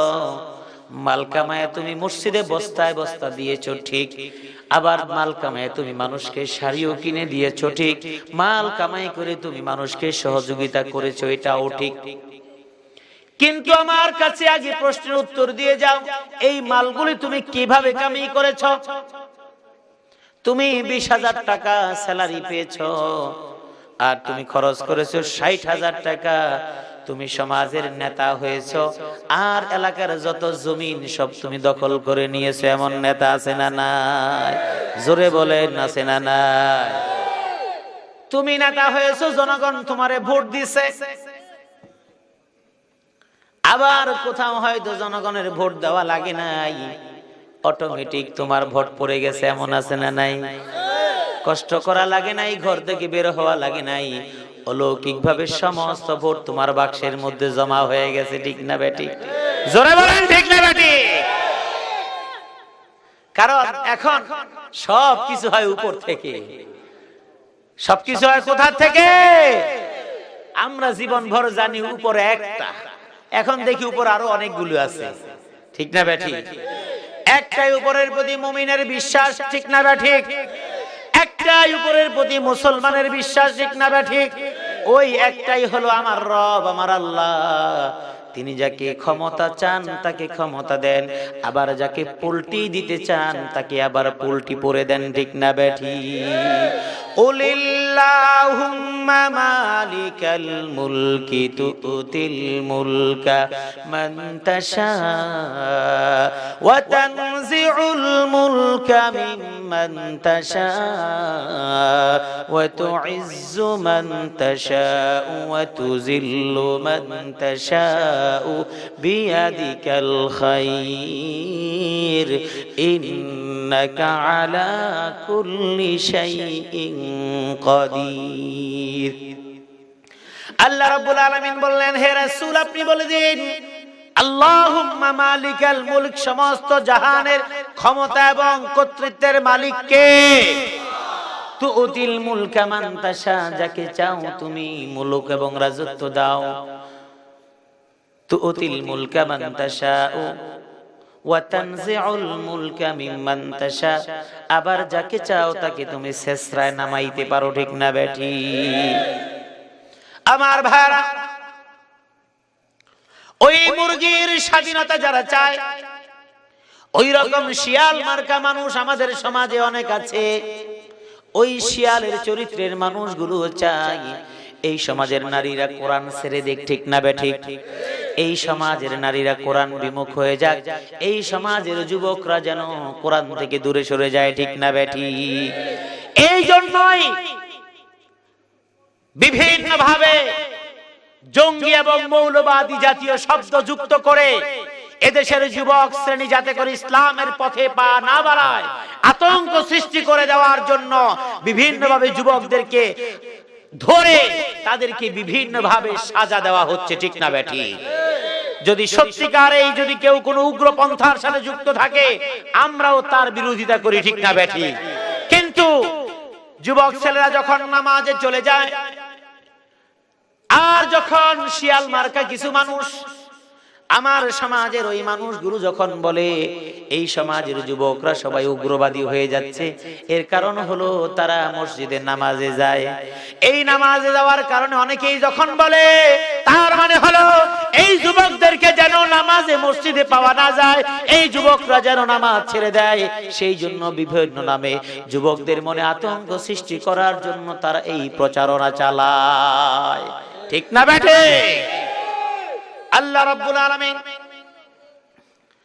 ওই শিয়ালদের কথা, যেটা আল্লাহর কোন হাদিসের কথা, আল্লাহর কোন কালামের কথা নয়, রাসূলের কোন হাদিসের কথা নয়, মানুষকে বুঝাবার জন্য বলা হয়। ওই শিয়ালরা সকলেই মিলে যখন মুরগির স্বাধীনতা মুরগিকে বুঝিয়ে দিল, এবার মুরগির স্বাধীনতা পেয়ে তাদের খোঁয়ার থেকে রাস্তার মধ্যে নেমে আসলো। প্রতিদিন একটা করে মুরগি কমে যায়। এক পর্যায়ে মুরগিরা বুঝলো আমাদের স্বাধীনতা আমাদের শূন্য নয়, আমাদের স্বাধীনতা আমাদের ক্ষতির জন্য। আমার স্বাধীনতা আমার মালিক যেটা ভালো মনে করে ওটাই হলো আমার জন্য কল্যাণকর, আর শিয়ালরা যেটা আমাদেরকে বুঝায় ওটা আমাদের জন্য কোনো কল্যাণকর নয়। আল্লাহ রাব্বুল আলামিন বুঝায় দিলেন আল্লাহ হলেন মালিক। ঠিক না ব্যাঠিক? ওই মুরগির মালিক যেমন চায় মুরগি যেন শিয়ালের খপ্পরে না পড়ে, আমার আল্লাহ হলেন মালিক এবং সবচেয়ে বড় মনিব। ঠিক না ব্যাঠিক? সমস্ত পৃথিবীর যত মনিব, সমস্ত পৃথিবীর যত মালিক আছে, সমস্ত মালিকের চাইতে সবচেয়ে বড় মালিকের নাম কি? জোরে বলেন, নাম কি? সমস্ত মালিকের চাইতে সবচাইতে বড় মালিকের নাম হচ্ছেন আল্লাহ। এই আল্লাহ চাচ্ছেন নারীরা যেন স্বাধীনতার নামে নয়, নারীরা যেন অধিকারের নামে নয়, নারীরা যেন পর্দা রক্ষা করা চলে। তাহলে আমি মুনিব যা বুঝি দুনিয়ার মানুষ তা বুঝে না। ঠিক না বেঠি? আল্লাহ রাব্বুল আলামিন বললেন وَلَا يُبْدِينَ زِينَتَهُنَّ إِلَّا مَا ظَهَرَ مِنْهَا وَلْيَضْرِبْنَ بِخُمُرِهِنَّ عَلَى جُيُوبِهِنَّ। আল্লাহ রাব্বুল আলামিন বলছেন, ও নারীরা শোনো, وَلَا يُبْدِينَ زِينَتَهُنَّ إِلَّا مَا ظَهَرَ مِنْهَا। এমনি এমনি যে অঙ্গগুলো বের হয়ে যায়, হাতের তালু, কবজি, পায়ের পাতা, এই সমস্ত অঙ্গগুলো ছাড়া বাকিগুলো কি তোমরা প্রকাশ করবে না? ওয়ালা ইউবদিনা যিনাতাহুন্না ইল্লা মা যাহারা মিনহা ওয়ালিয়াদরিবনা বিখুমুরিহিন্না আলা জুয়ুবিহিন্না। আর আল্লাহ রাব্বুল আলামিন বলে দিলেন নারীরা যেন বড় একটা চাদর কিংবা ওড়না তাদের বুকের উপরে ফেলে তাদের শরীরের উপরে জড়ায়া যায়। আমার বাবারা শুনুন, ও আমার মায়েরা শুনুন, যেই মেয়েকে আপনি নিয়ে যাচ্ছেন আর ওই মেয়ের গায়ের মধ্যে যে ওড়নাটা দেওয়া নাই, শালীন ভাবে মাথার মধ্যে কাপড়টা দেওয়া নাই, এই কারণে যতগুলো ছেলে আপনার মেয়ের দিকে তাকাচ্ছে, এর যে কবিরা গুনাহগুলো হচ্ছে তার সমস্ত গুনার একটা অংশ আপনি বাবা এবং মায়ের আমল নামায় লেখা হচ্ছে। নাউজুবিল্লাহ। আল্লাহর নবীর কথা, এটা আমার কোনো কথা নয়। আল্লাহর নবী বিশ্ব নবী বলেছেন লাআনাল্লাহুন নাজিরা ওয়াল মানজুরা ইলাইহি। আল্লাহ রাব্বুল আলামিন যে দেখায় এবং যে দেখে উভয়ের উপরে লানত করেছেন কে? এই লানতের মানে কি? অভিশাপের মানে হলো আপনার মেয়েটার দিকে যতগুলো ছেলে তাকালো, যতগুলো ছেলে কুল আলসার দৃষ্টিতে তাকালো, আল্লাহর নবীর অন্য একটি হাদিসে আল্লাহর নবী বলে দিয়েছেন ইন্নাল মারাতা আওরাতুন ওয়া ইন্নামা ইন্নাহা ইযা খারাজাত ইস্তাশরাফাহা শাইতান। একজন নারী যখন অশালীন ভাবে যখন ঘর থেকে বের হয়ে যায়, ওই মহিলার দিকে কোনো রহমতের ফেরেশতা তো প্রশ্নই ওঠে না, ওই মহিলার দিকে তখন শয়তান তাকাতে থাকে। বলেন নাউজুবিল্লাহ। একজন নারীর দিকে যদি শয়তান তাকায়, ওই নারীর জীবন কোনোদিন ভালো হওয়ার সম্ভাবনা নাই। আর আল্লাহর রাসূল বলেছেন, আল্লাহ অভিশাপ দেন, তার মানে হলো অশালীন ভাবে যদি কোনো নারী বের হয়, ওই নারীর জীবনটা কোনোদিন সুন্দর হওয়ার সম্ভাবনা নাই। ওই মেয়ের গর্ভ থেকে আব্দুল কাদের জিলানী কখনো জন্মাবে না। ঠিক না বেঠিক? ওই মেয়ের গর্ভ থেকে খাজা মাইনুদ্দিন চিশতি জন্মাবে না। ঠিক না বেঠিক? ওই মেয়ের গর্ভ থেকে শাইখুল হাদিসের মতো এমন কোন মুহাদ্দিস জন্মাবে না, ঠিক না বেঠিক? ওই মেয়ের গর্ভ থেকে শামসুল হক ফরিদপুরীর মতো কোন সন্তান জন্মাবে না, ঠিক না বেঠিক? ওই মেয়ের গর্ভ থেকে কোন আল্লাহর ওলি জন্মাবে না। ওই মেয়ের গর্ভ থেকে সাহাবায়ে কেরামের আদর্শে অনুপ্রাণিত কোন সন্তান জন্মাবার সম্ভাবনা নাই। ওই মেয়ের গর্ভ থেকে সম্ভাবনা এমনই হতে পারে যেমনটা আমরা ইতিহাসে দেখি, পেপার পত্রিকায় দেখি, বাবা মা দুইজনকে কাছাকাছি রেখে একটা নেই শ্বাস, ঠিক না বেঠে? পর্দাহীনতা এবং কোরআন বিরোধিতা এবং কোরআন না মানার কারণে, ঠিক না বেঠি? আল্লাহ নবী বিশ্ব নবী বললেন, এই মেয়েরা যখন পর্দা করবে না, আবার যুবক ছেলেদেরকে আমার আল্লাহ বলে দিয়েছেন, আগে মহিলাদেরকে বলেন নাই, আগে পুরুষদেরকে বলে দিয়েছেন, কুল্লিল মুমিনিনা ইয়াগুদ্দু মিন আবসারিহিম ওয়া ইয়াহফাযু ফুরুজাহুম। আল্লাহ রাব্বুল আলামিন বলেছেন, ও মুমিন পুরুষরা শুনে রাখো, কুল্লিল মুমিনিনা ইয়াগুদ্দু মিন আবসারিহিম, তোমরা তোমাদের চোখটাকে নিয়ন্ত্রণে রেখে দাও আর তোমাদের লজ্জাস্থানকে তোমরা নিয়ন্ত্রণ রেখে দাও। আবার পরের আয়াতে মুমিন নারীদেরকে বলা হয়েছে, তোমরা তোমাদের দৃষ্টিকেও তোমরা অবনমিত রাখবে এবং তোমাদের জৈবিক কামনা চাহিদাকেও তোমরা অবনমিত রাখবে। আমার নবী বিশ্ব নবী বলেছেন, মাইয়াজমান লাহু মা বাইনা রিজলাইহি ওয়া মা বাইনা লিহিয়াইহি আজমানু লাহুল জান্নাহ। আমার নবী বিশ্ব নবী বলছেন, ও আমার উম্মতিরা শুনো, দুইটা জিনিসের গ্যারান্টি তুমি আমাকে দাও, আমি নবী মুহাম্মদ তোমার সুপারিশ এবং জান্নাতের জামিনদার হয়ে গেলাম। সুবহানাল্লাহ। আমার নবী বিশ্ব নবী বললেন, আমাকে যদি দুইটা জিনিসের গ্যারান্টি তুমি দিতে পারো, সেই দুটো জিনিস হলো তোমার মুখের জিহ্বা। আল্লাহ পাক রব্বুল আলামিন বললেন, আলাম নাজআল লাহু আইনাইন ওয়া লিসানান ওয়া শাফাতাইন ওয়া হাদাইনাহুন নাজদাইন। আল্লাহ রাব্বুল আলামিন বললেন, তুমি একবার ভেবে দেখো, আমি তোমাকে চোখ দিয়েছি, আমি তোমাকে দুইটা ঠোঁটের মাঝখানে একটা জিহ্বা দিয়েছি, ঠিক না বেঠে? এই জিহ্বা দিলেন কে? আল্লাহ রাব্বুল আলামিন জিহ্বা দিয়ে দিলেন। এমন গোশতের টুকরা অন্য জায়গায় আছে, আপনি যদি এক বালতি ডাল নিয়ে যদি হাতের মধ্যে মাখেন, কোনদিন ডালের স্বাদ বুঝতে পারবেন না, ঠিক না বেঠিক?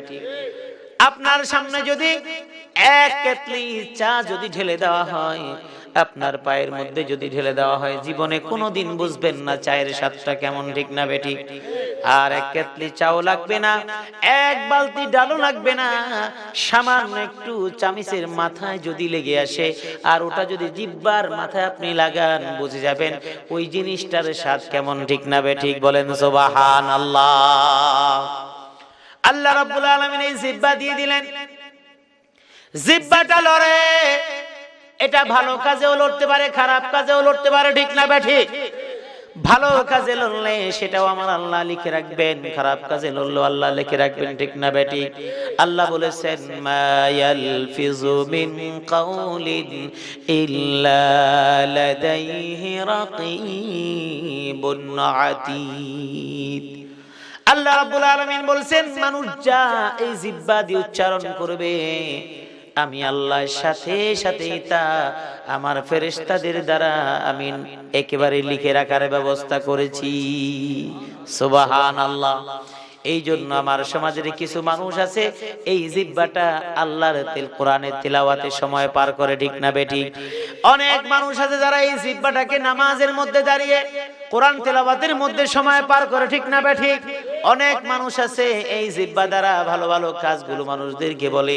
আবার এমন অনেক মানুষ আছে যারা জিহ্বা দিয়ে ইসলামের বিরোধিতা করে বেড়ায়, ঠিক না বেঠিক? জোরে বলেন, ঠিক না বেঠিক? এই জন্য আমার আল্লাহ বলছেন, মুমিনদের কতগুলো গুণাবলী, ওই গুণাবলীর মধ্যে একটা গুণাবলীও বলেছেন, ওয়াল্লাযীনা হুম আনিল লাগওয়ি মুরিদুন। আবার বলেছেন, ওয়াল্লাযীনা হুম লিফুরুজিহিম হাফিজুন। আল্লাহ মুমিনদের গুণাবলীর কয়েকটা বিষয় বলার মাঝখানে এই দুটো বিষয় বলেছেন।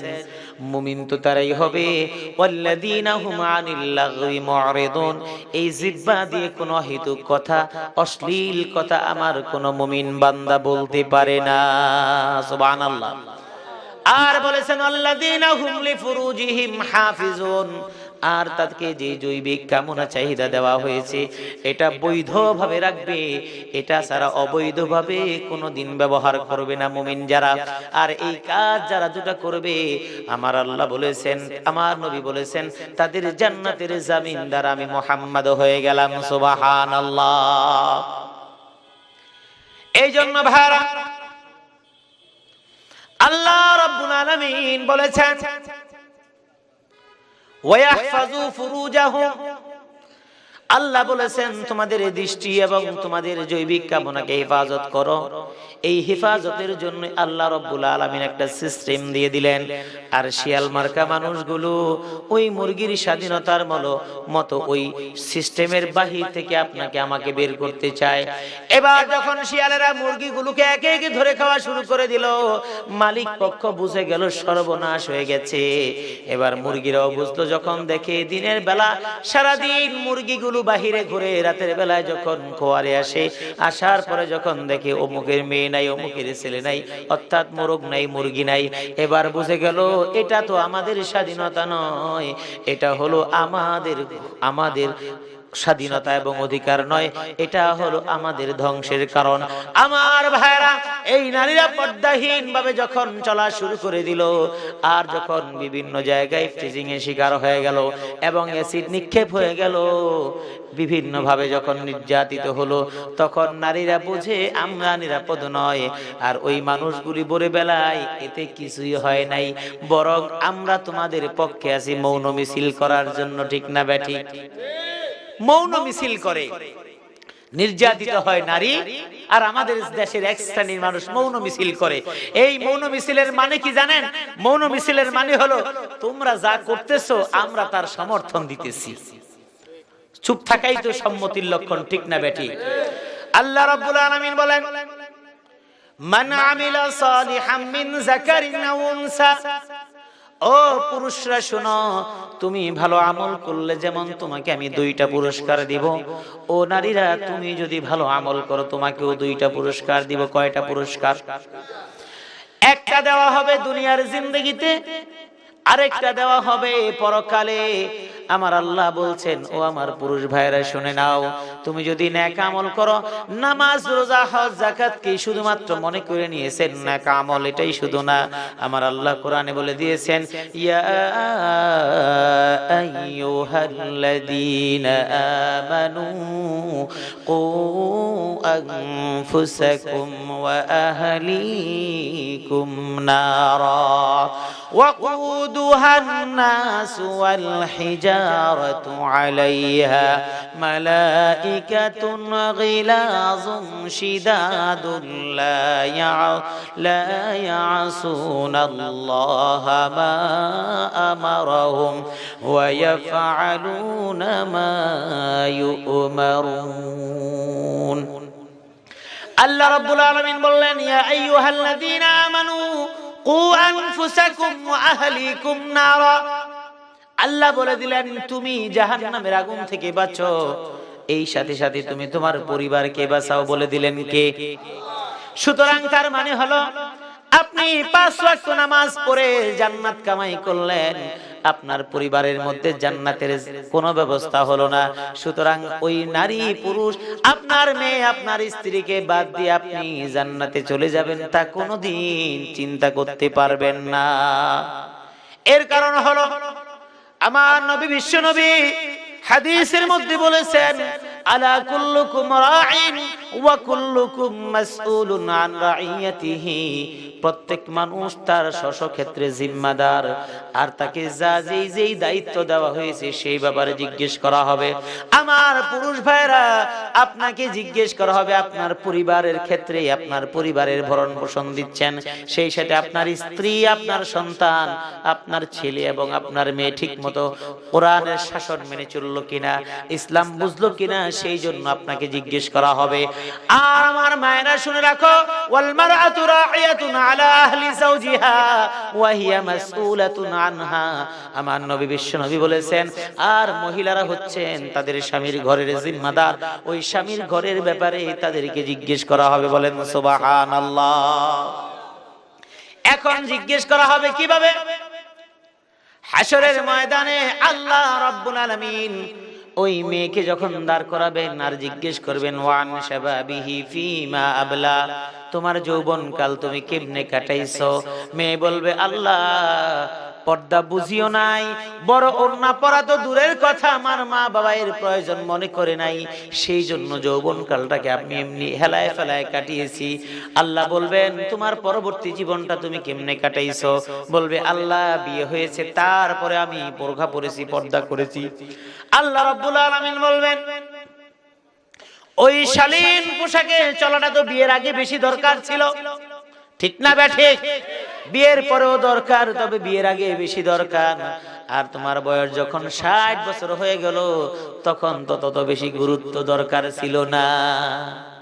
আর আমার সমাজের মায়েরা যখন তার দিকে কেউ তাকায় না, তখন বোরকা পরে, এই জন্য আমার ভাঙা গাল যেন কেউ দেখতে না পারে, ঠিক না ব্যাঠিক? আমার গায়ের রংটা অসুন্দর হয়ে গেছে, চকচকে ভাব নাই, এটা যেন মানুষ না দেখে, এই জন্য বোরখা পরে। আবার অনেকেই চিন্তা করে, এখন বুড়ো হয়ে গিয়েছি, এই বুড়ো চেহারা কাউকে দেখাতে চাই না, আমার মেয়েটা যেমন এখনো যুবতী আছে, এলাকার ছেলেরা দেখুক এবং দেখে দেখে তাদের মনের বিভিন্ন ইচ্ছা পূরণ করুক, এই চিন্তা আপনি করেন না, না করেন। যত মেয়েরা এইভাবে চলবে, ওই মেয়েদেরকে আল্লাহ জিজ্ঞেস করবেন, তোমরা কিভাবে চলেছিল, কেন এইভাবে তোমরা চলেছ? ওই মেয়ে এবার জবাব দিয়ে বলবে, আল্লাহ আমার মা নামাজি ছিল, আমার মা তো পর্দা রক্ষা করে চলেছে, আমাকে কোনোদিন পর্দা করায় নাই।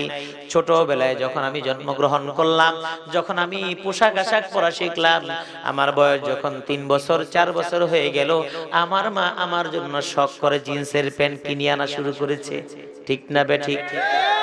মার্কেটের মধ্যে এখন ছোট ছোট মেয়েদের জন্য সবাই জিন্সের প্যান্ট কিনে।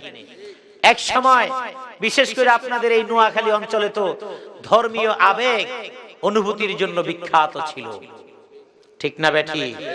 এই নোয়াখালী অঞ্চলের মৌলভী সাহেবদের কাছেই সারা বাংলাদেশের মানুষেরা কোরআনে কারীমের সর্বপ্রথম সবক আলিফ বা তা সা শিখেছে, ঠিক না বেঠি? এটা তো আপনাদের গর্ব এবং ঐতিহ্যের বিষয় ছিল।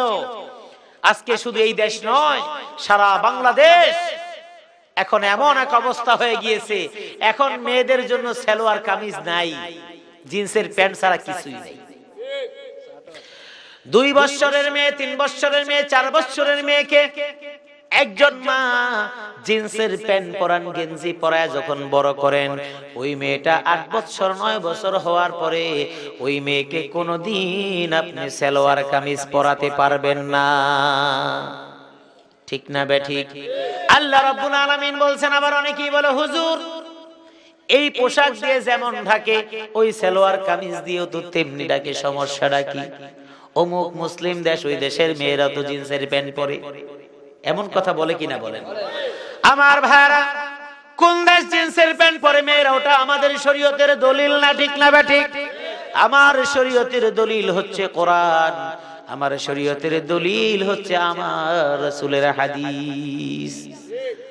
আর যে সমস্ত বিষয়গুলো আমার রাসূলের যুগে ছিল না, ওই বিষয়গুলো যদি পেতে চাই, আমাদেরকে সাহাবায়ে কেরামের যুগে যেতে হবে, ঠিক না বেঠিক? আমার আল্লাহ কোরআনে বলে দিলেন, এই নারীরা শোনো, পুরুষরা শোনো, তোমার পোশাক কেমন হবে তা আমি কোরআনে বলে দিলাম। এই রকম পোশাক তুমি পুরুষরা পরবা এবং মেয়েরাও পরবা। এবার তুমি এটা শোনার পরে বুঝে নাও, ওই জিন্সের প্যান্ট মেয়ের জন্য ঠিক আছে কি নাই, সেটা তুমি ভালো করে বুঝে নাও। আল্লাহ রাব্বুল আলামিন বলছেন, ইয়া বানি আদম ক্বাদ আনজালনা আলাইকুম লিবাসা লিবাসান ইউয়ারি সাওআতিকুম ওয়ারিশা ওয়া লিবাসুত তাকওয়া যালিকা খায়র যালিকা মিন আয়াতিল্লাহি লাআল্লাহুম ইয়াযাক্কারুন। আল্লাহ রাব্বুল আলামিন বলেছেন, ইয়া বানি আদম ক্বাদ আনজালনা আলাইকুম লিবাসা, আমি তোমাদের জন্য পোশাক নাজিল করে দিয়েছি। এই পোশাক পাঠানোর কারণটা কি? পোশাক নাজিল করার মানে কি? পোশাক নাজিল করার মানে হলো পোশাক পরার কনসেপশন, ধারণাটা আল্লাহ রাব্বুল আলামিন দান করেছেন। সুবহানাল্লাহ। পোশাক যে পরতে হবে এই ধারণাটা দিলেন কে? দেখেন, ছোট একটা বাচ্চা ছেলে একটা সময় পর্যন্ত কিন্তু ল্যাংটা হয়ে চলে, এরপরে যখন তাকে প্যান্ট পরানো শুরু হয়, প্যান্টটা একটু খুলে দেন, দেখবেন কান্না শুরু করে দেয়। ঠিক না বেঠি? তার মানে কি? তার মানে হলো ওই ছেলেটা একটা বয়স পর্যন্ত প্যান্ট পরা এবং খোলার কিছুটাই বুঝে নাই। একটু বড় হয়ে যাওয়ার পর ওর ভিতরে ওই অনুভূতিটা সৃষ্টি করে দিলেন কে? আল্লাহ রাব্বুল আলামিন বলছেন, তুমি মায়ের পেট থেকে বের হয়েছ, কিছুই তো তোমার জানা ছিল না, আমি আল্লাহ তোমাকে দিয়েছি, সেই জন্য তুমি সব কিছু জেনে গিয়েছো। ওয়াল্লাহু আখরাজাকুম মিন বুতুনি উম্মাহাতিকুম লা তা'লামুনা শাইআ ওয়া জা'আলা লাকুমুস সামআ ওয়াল আবসারা ওয়াল আফইদা ক্বালিলাম মা তাশকুরুন। আল্লাহ রাব্বুল আলামিন বললেন, ও দুনিয়ার মানুষ শুনো, তোমরা তোমাদের মায়ের পেটের মধ্যে কিছুই তোমাদের ছিল না, তোমাদের কিছুই আমি বুঝতে দেই নাই, তোমাদের জ্ঞান ছিল না, আমি তোমাদেরকে তোমাদের মায়ের পেট থেকে বের করে আনলাম। লা তা'লামুনা শাইআ, তোমরা কিছুই জানতে না। ওয়া জা'আলা লাকুমুস সামআ, তোমাদের শ্রবণ শক্তি দিয়ে দিলাম, যে কারণে ছোট বাচ্চাটাকে জন্ম নেওয়ার পরে কিছুদিন পার হয়ে যাওয়ার পরে আপনি যখন কাছে গিয়ে বলেন, বাবু কেমন আছো, এই কথা বলার পরে বাচ্চাটা এমন করে আপনার দিকে তাকায়। ঠিক না বেঠিক? জোরে বলেন, ঠিক না বেঠিক? এর কারণ কি? ওই ছেলেটা তো কিছুই জানে না, এই কানের মধ্যে শব্দের যন্ত্রটা আল্লাহ দিয়ে দিলেন, সেই জন্য ও আপনার আওয়াজ পেয়ে আপনার দিকে বাচ্চাটা সুন্দর করে তাকায়। সুবহানাল্লাহ। কার? ওয়াজআলা লাকুমুস সামআ ওয়াল আবসারা, আবার চোখটা দিয়ে দিলেন কে? এবার আপনি যখন বলেন, বাবু একটু তাকাও তো দেখি, আপনার দিকে ডাগর ডাগর চোখে তাকায়। ঠিক না বেঠিক? ওয়াল আফিদা, অন্তর দিয়ে দিলেন, অনুভূতি শক্তি দিয়ে দিলেন কে? যে কারণে যখন ক্ষুধা লাগে মাকে মা বলে ডাকতেও পারে না, বাবাকেও বাবা বলে ডাকতে পারে না, বাবা তো অফিসে, মা তো রান্না ঘরে, ক্ষুধা লাগছে কিছুই বলতে পারে না, এমন করে কান্না শুরু করে দিল। মা বুঝে গেল আমার সন্তানের ক্ষুধা লেগেছে, দৌড়ে সে সন্তানকে খাবার খাওয়ায়। ঠিক না বেঠি? এই রকম অনুভূতি সত্তা দিয়ে দিলেন কে? যে কারণে ওই বাচ্চাটার প্যান্টটা যখন খুলে যায় তখনই ওই বাচ্চাটা লজ্জায় কান্না শুরু করে দেয়। সুবহানাল্লাহ। আমার নবী, বিশ্ব নবী, সাইয়্যিদুল মুরসালিন, খাতামুন নবীন, নবী মুহাম্মদুর রাসূলুল্লাহ সাল্লাল্লাহু আলাইহি ওয়াসাল্লাম যখন কাবার ইটগুলো যখন একজন একজন করে মাথায় নিয়ে যাচ্ছে, আল্লাহর নবীর আত্মীয়-স্বজন, চাচা যারা ছিলেন তারা বললেন, ও মুহাম্মদ, তুমি ছোট মানুষ, ইটটাকে মাথায় নিয়ে যাচ্ছ, ব্যথা হয়ে যাচ্ছে, তোমার ওই পরনের কাপড়টাকে তোমার বিড়া বানায় মাথায় দিয়ে দেই, যাতে করে তোমার মাথার মধ্যে কষ্ট না লাগে। আল্লাহর নবী রাজি হলেন না, কিন্তু যখনই তার নিচের কাপড়টা খুলতে গেলেন, আমার নবীকে আল্লাহ রাব্বুল আলামিন বেহুশ করে দিলেন। সুবহানাল্লাহ। এর কারণটা কি? অদূর ভবিষ্যতে একজন মানুষ যেন বলতে না পারে আমার নবীর জীবনে একটা সামান্যতম কলঙ্ক আছে। বলেন সুবহানাল্লাহ। তার মানে আমার নবীর সামান্যতম ত্রুটি বিচ্যুতি যেন কেউ ধরতে না পারে, এটার জন্য আল্লাহ নিজ হাতে দায়িত্ব নিয়ে নিলেন। সুবহানাল্লাহ। এর দ্বারা মানে হলো ওই ছোট বাচ্চা, তার মধ্যে অনুভূতি শক্তি আছে।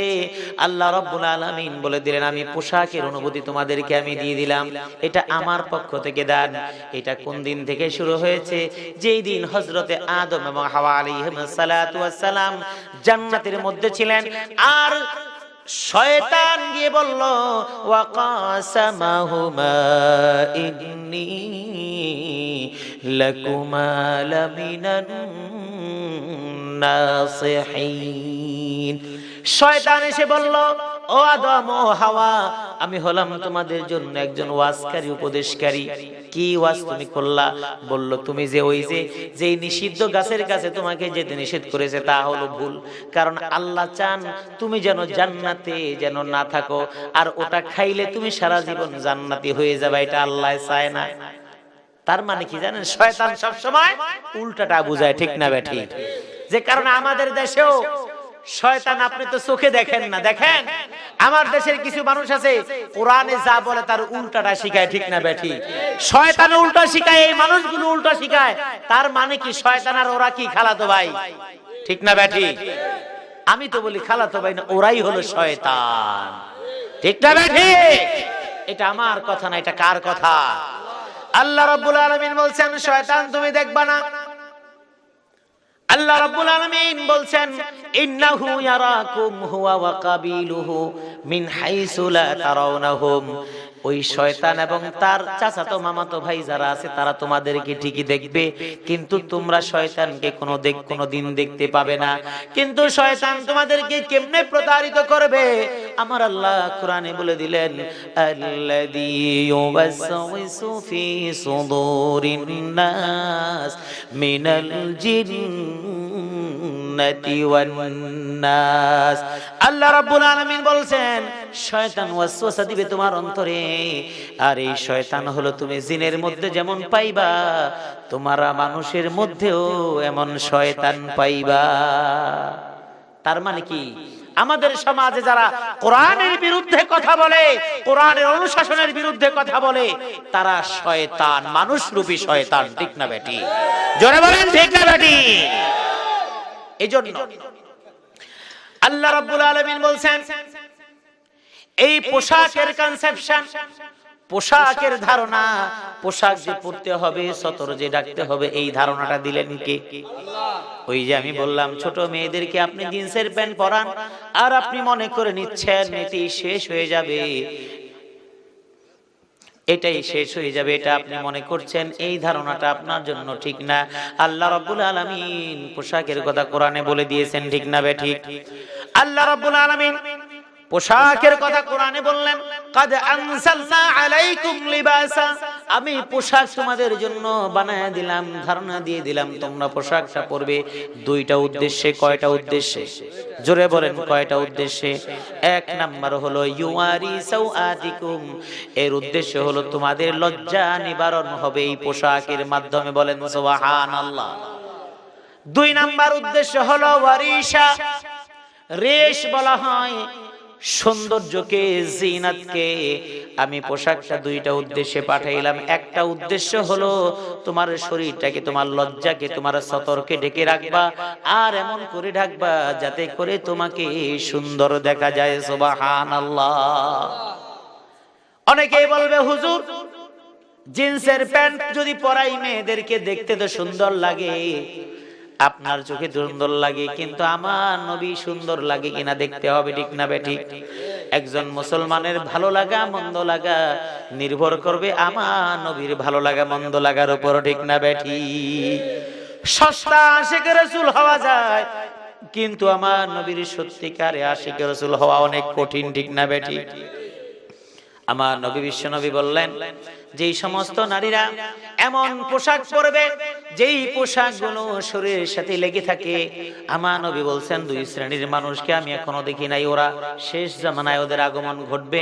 ওই এক দুই শ্রেণীর মানুষের মধ্যে এক শ্রেণী হলো ওই নারীরা রব্বা কাসিয়াতুন আরিয়াতুন মুমিলাতুন মাইলাতুন, এমন এক শ্রেণীর নারীর আবির্ভাব ঘটবে শেষ জামানায়।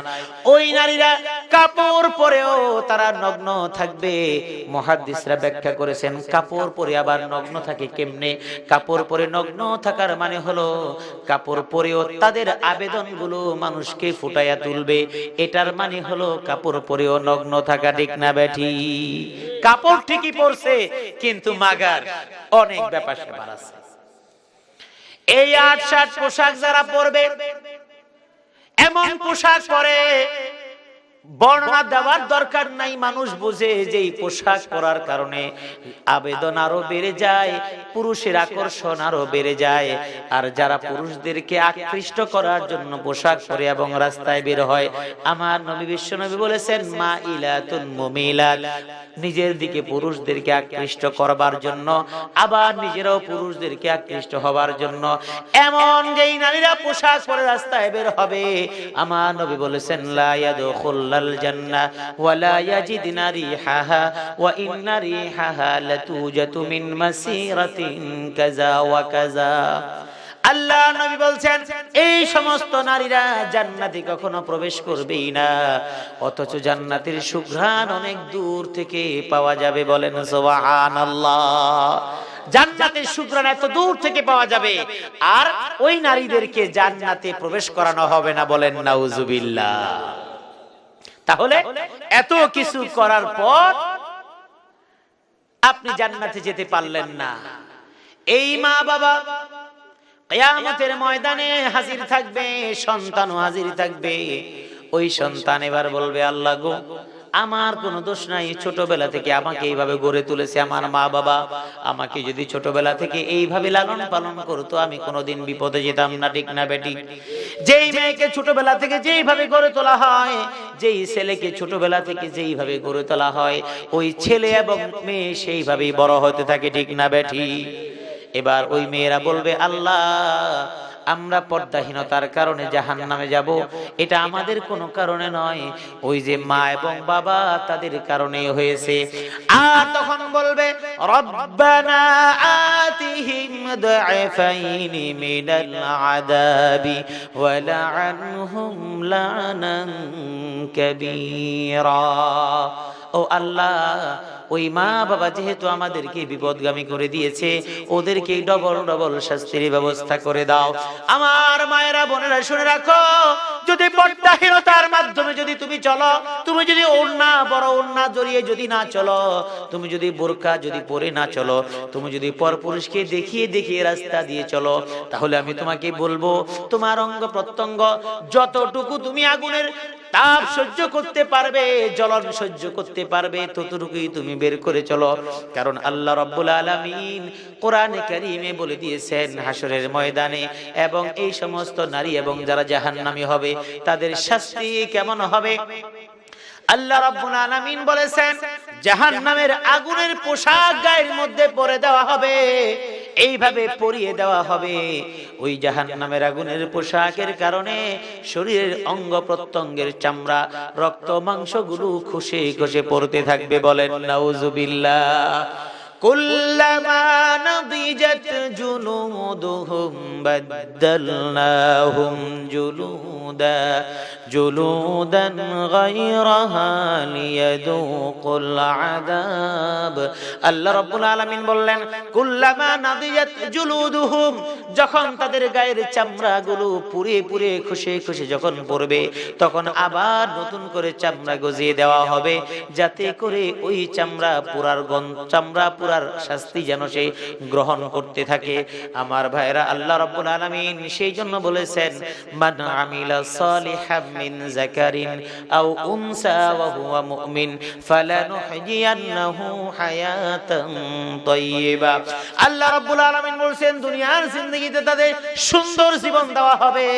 তার মানে হলো আপনি যদি দিন পালন করেন, ও মা, আপনি যদি নামাজ 5 ওয়াক্ত পড়েন, আপনি যদি পর্দা রক্ষা করে চলেন, আপনি যদি কোরআন অনুশাসন মেনে চলার চেষ্টা করেন, তাহলে দুনিয়ার জিন্দেগি কেমন সুন্দর হবে।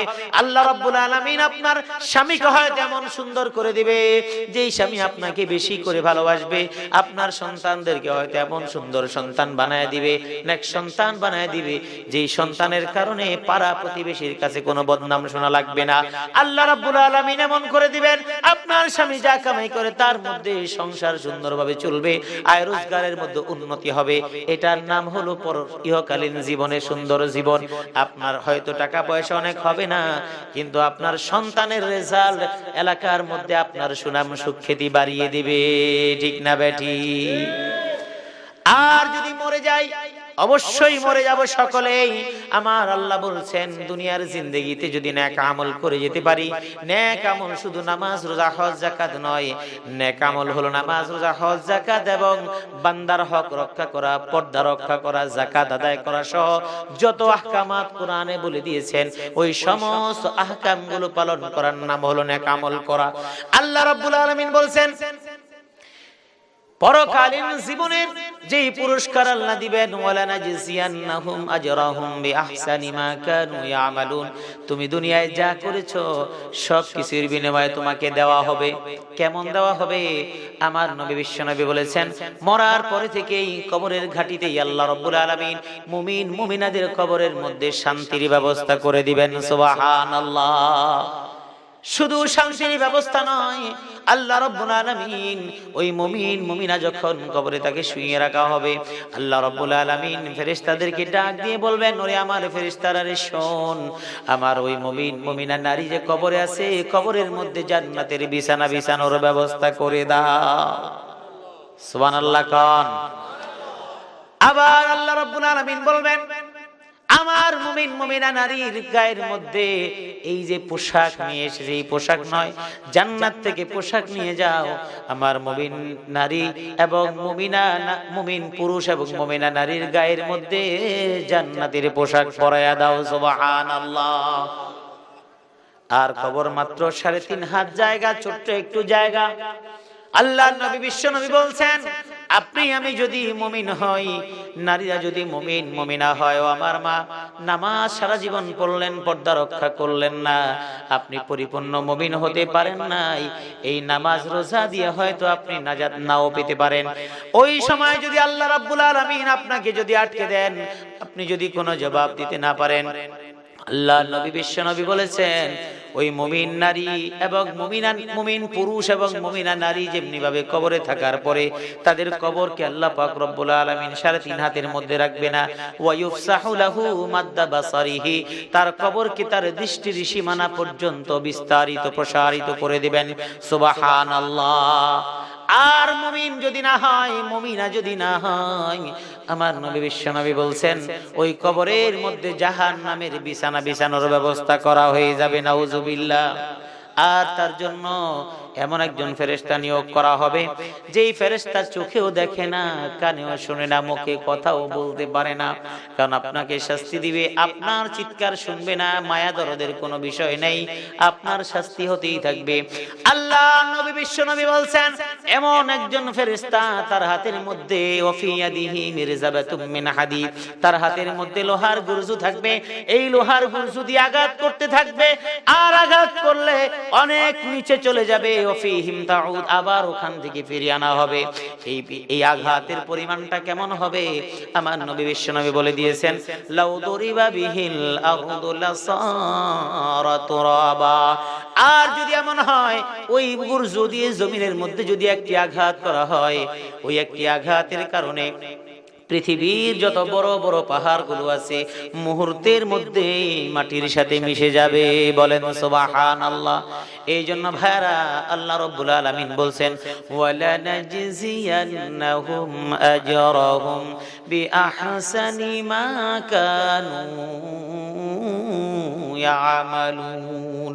শেষ অবস্থাটা কি হবে?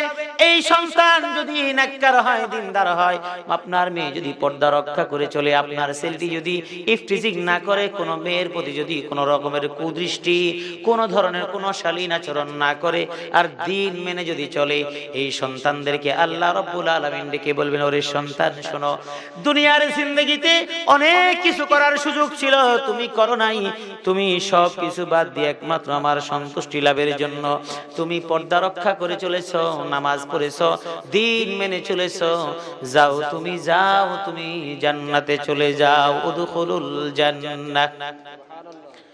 এই কথা যখন বলবে সন্তান, তখন বলবে আল্লাহ আইনা আবাউনা ওয়া আজদাদুনা, আমার বাবা মা কোথায়, যেই মা বাবা আমাদেরকে এমন করে লালন পালন করে দিনদার বানাইছিল। আল্লাহ বলবেন তোমার মা বাবার আমল কম হওয়ার কারণে তারা তো জাহান্নামী। আল্লাহ রাব্বুল আলামিনের কাছে সন্তান বলবে, আল্লাহ গো, আমার মা বাবাকে ছাড়া তো আমি জান্নাতে যাব না, তোমার কাছে সুপারিশ করি তুমি আমার মা বাবার জীবনের গুনাহ মাফ করে তুমি তাদেরকে জান্নাত দিয়ে দাও। আল্লাহ রাব্বুল আলামিন তখন বলবেন, এই সন্তানরা শোনো, উদখুলুল জান্নাতা আনতুম ওয়া আবাউকুম, এই সন্তান তুমি যাও, সাথে সাথে তুমি তোমার মা বাবাকে সঙ্গে করে জান্নাতে চলে যাও। সুবহানাল্লাহ। এটা হলো ওই অবস্থায়। আর মরার পরে আল্লাহর নবী বিশ্ব নবী বলেছেন, সন্তান যদি এমন করে যান, সন্তান যতটা নেক আমল করবে তার একটা সওয়াব মা বাবা কবরে থেকে কিয়ামত পর্যন্ত পেতে থাকবে। সুবহানাল্লাহ। ভাইরা আমার, আল্লাহ রাব্বুল আলামিন এই জন্য বলেছেন, মান আমিলা সালিহাম মিন যাকারিন আও উনসা وهو مؤمن فلنحيينه حياة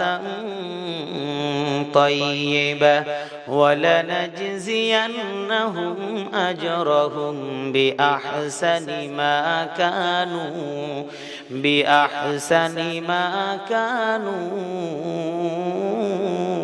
يعملون. صدق الله العظيم وصدق رسوله النبي الكريم ونحن على ذلك لمن الشاهدين والشاكرين والحمد لله رب العالمين. السلام عليكم.